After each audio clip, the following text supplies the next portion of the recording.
What is going on, everybody? This is Tavern Talk, and I am Philip, and we're starting a new little thing here called, I don't know what it's called yet, we'll figure it out. But these are, week to week, we're going to try to do kind of mini reviews of some of the other releases that are coming to theaters that you can see here at the Movie Tavern or in other places. And this week we wanted to touch on two kind of similar films, but one that you can definitely see at the Movie Tavern is Those Who Wish Me Dead. It is a new kind of action thriller starring Angelina Jolie. It is written and directed by Taylor Sheridan. It is based on a novel, but Taylor Sheridan, if you're not aware of who he is, he wrote the screenplays for things like Sicario, Hell or High Water. He wrote and directed Wind River. He created Yellowstone and has written a lot of those episodes and everything. I think he stars in that series as well. So he has definitely kind of carved out this little niche for himself in that kind of rough and rugged crime thriller genre. And Those Who Wish Me Dead very much kind of exists in that space as well. Angelina Jolie plays a firefighter, but also just kind of like a wilderness survival expert, and she has her own story, her own traumatic past and everything, but she brings that to what is the main story of this teenage boy who witnesses a murder and finds himself being pursued essentially by these assassins for a plot that he is not aware of. He knows his dad was involved, and he is basically on the run through what is the Montana wilderness, trying to escape these guys. Angelina Jolie comes into the fold, and then so does Jon Bernthal, who you probably know from The Walking Dead. And speaking of the cast, like we mentioned, Nicholas Hoult and Aidan Gillen play the two assassins. Jake Weber is the dad of the teenager. The teenager's name, which is Connor, is played by Finn Little, and he's actually he's really good in this. This is a really good performance by a child actor. I know it's always kind of fun to highlight those, and he has to do a lot of the heavy lifting in this movie, and he's really effective at it. I was with a lot of Sheridan's movies, or at least the ones he's written, much of the impact comes from the characters and just how invested you are in their plight, because it typically does have to deal with these kind of idealistic young protagonists who are figuring out how corrupt a system or a certain person they've worked with is, and so they are working through figuring where they fit out in this world, as well as kind of getting away from the danger that is imminent. And that's true of Those Who Wish Me Dead as well. What's interesting about this movie, or what I went in expecting a certain type of movie, given it was from Taylor Sheridan, and he was directing this. He directed Wind River, which I really enjoyed the look of and feel of, but for one reason or another, whatever it is, this movie felt more mainstream as far as its look. It didn't have kind of the same aesthetic of something like Hell or High Water, which was directed by someone else, even though Sheridan wrote it. Of course, the same is true of Sicario. And while Wind River kind of cued a little closer to those movies in having more of its own artistic vision or aesthetic, this one feels very much mainstream. It feels like almost like one of those movies that Denzel Washington might have done in the early 2000s, where he's tasked with getting this young kid away from the assassins or whatever danger it was that was chasing them. And not that this looks like a Tony Scott movie or anything, but it just looks more like something like Out of Time. Very kind of standard, by the book, by the numbers look to it, which is fine. And Angelina Jolie here is also kind of fine. But what I was going to say about what's most interesting is she's obviously the movie star. She's the star of this movie.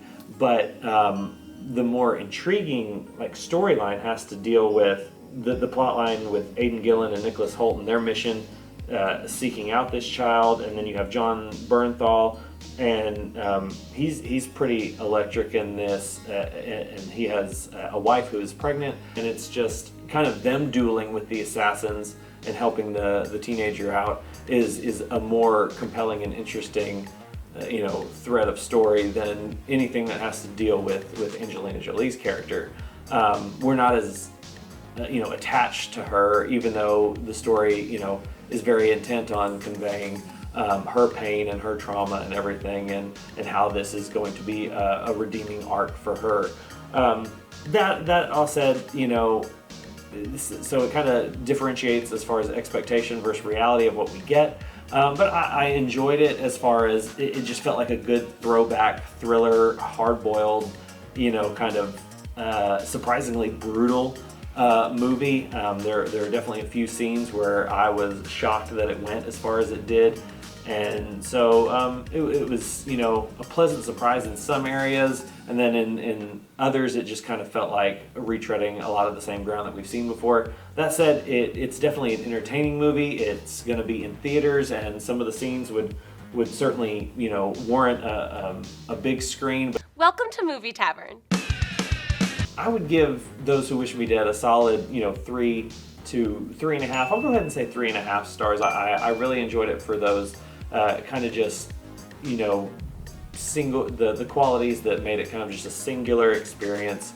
You can sit down, enjoy, take away what you want from it, and then move on to whatever the next thing is. It's not anything that's going to stay with you. It's not necessarily anything that's going to, explore any big ideas or do anything fantastically innovative with its visuals, but it's going to entertain you for an hour and 40 minutes and leave you with a good feeling after. So if you're looking for something entertaining, interesting, and pretty thrilling, Those Who Wish Me Dead is a solid option for your weekend this week.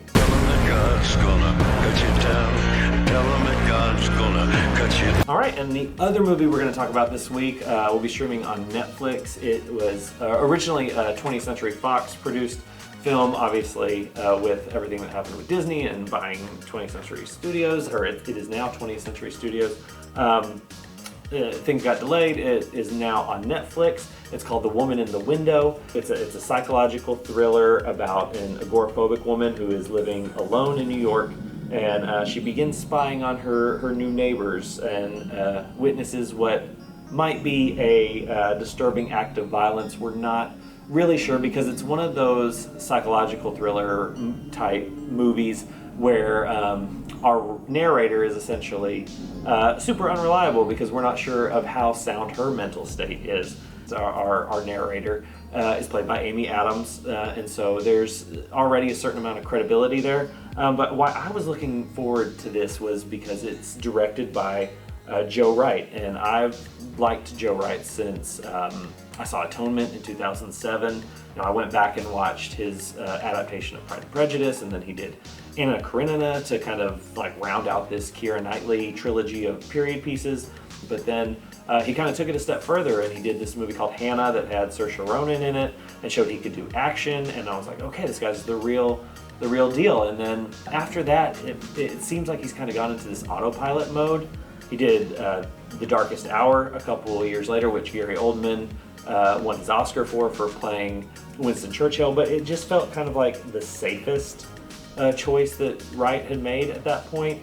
And so when I saw that he was essentially doing an adaptation of what many would call like an airport novel, I was curious as to what he saw in the material, what was going on there, why he wanted to take on this, or was it going to be something kind of back to visionary type Joe Wright, or if this was still going to be him on autopilot. So I was very interested going into this. I wanted it to be good, even if the trailers kind of reminded me of something like Girl on the Train, and I was just hoping this was more Gone Girl than The Girl on the Train. It kind of falls in the middle of those. It's definitely not up to Gone Girl standards, but it is not. It's not The Girl on the Train either. There's definitely some interesting stuff going on here, but if you've seen movies like this before, you kind of know where it is going, which is kind of unfortunate, a little disappointing once you do get to the end, which obviously we're not going to spoil here. It has a lot going for it, and to say that is to kind of start with the cast. Obviously, I mentioned Amy Adams is in the lead. And you know, like I was saying about Wright, she's kind of entered this phase recently of autopilot as well, which is weird to say because I do love Amy Adams, but the 1-2 punch of this and Hillbilly Elegy, it's just kind of felt like her choices have been more about her overall career trajectory than it has the like the individual movies that she's making, which is unfortunate. But then you add it in with like Julianne Moore showing up for a single scene here. Gary Oldman is in this, and probably just doing Joe Wright a favor, for getting him an Oscar, because this is a pretty thankless role. But even Jennifer Jason Leigh is in an even more thankless role. I mean, I don't know if she has more than 4 lines of dialogue here. Anthony Mackie is in this technically, but he's largely used for voiceover. Wyatt Russell, he's in a role here that wants to make sense and it wants to be more in the movie, but it's like the movie can't figure out how best to utilize him. And then you have Brian Tyree Henry as a detective, and if you've seen anything with Brian Tyree Henry in it, you know how good he is, whether it be like Beale Street Can Talk, Widows. I know he's done some TV as well, but he's a great presence on screen. And Brian Tyree Henry's detective character, Adam's character's name is Anna Fox, and then there's a character named Ethan Russell, and he's played by a young actor named Fred Heschinger. I hope I'm saying that right, Heckinger maybe. But they're the ones that kind of resemble actual people in it, and Heschinger, I'm butchering that name probably, he's the unknown. He's been in some stuff like News of the World in 8th grade, but he's the one that gets kind of the juiciest role in the movie. You wish there was more of him in it, but it's I'm not gonna say any more than that. I'm not gonna say anything. That's already saying too much.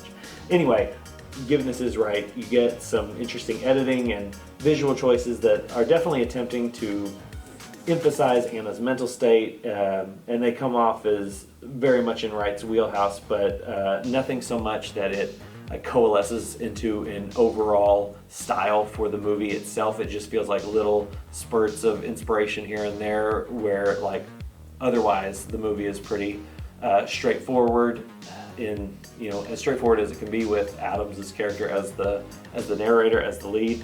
Let's adapt to the screenplay, and he definitely does try to go after some bigger ideas, or at least kind of carve out some ideas from this material, whether it be like subjective versus objective point of views, and especially with Adams' character and how those create the reality she sees versus how they form the realities that other people see. But it never clarifies any of that. It doesn't go any deeper than, oh, this is interesting. And then when it comes to the actual plotting and then gets to the ending where there is naturally a reveal, it just feels kind of like if you've seen a movie like this before, you're gonna see where it's going 10 minutes into the movie. It's nothing, it's not terrible. Like I said, it kind of lands in between. It's very much the median of these types of movies. It's nothing that's going to break the mold of the genre, but it's not the worst thing you've ever seen either. So it's kind of just it's good for a night in if you're in the mood for a trashy thriller that fancies itself a little classy. But it is more or less, for lack of a better word, it's kind of window dressing. It looks nice, it's appealing, especially with the cast, the director, the writer. It's all of it's very appealing, but once you get in there, it's pretty hollow, and you find out there's not much more to it. So if you have nothing else to watch and you're on the couch on a Friday night, it's not a bad watch on Netflix for those purposes. But otherwise, I don't know that I'd waste my time with The Woman in the Window. I'd go straight down the middle, like I said, 2.5 stars out of 5 for that one. But thank you for watching some mini reviews here. We're going to try to do this more frequently on the channel. If you haven't watched our main reviews of the week, definitely go check those out. Hit the subscribe button, hit the little bell for notifications, all that YouTube stuff that you need to do to know that we try to deliver a new review, a new video every week. But thanks for checking us out, and we'll see you next week. Peace.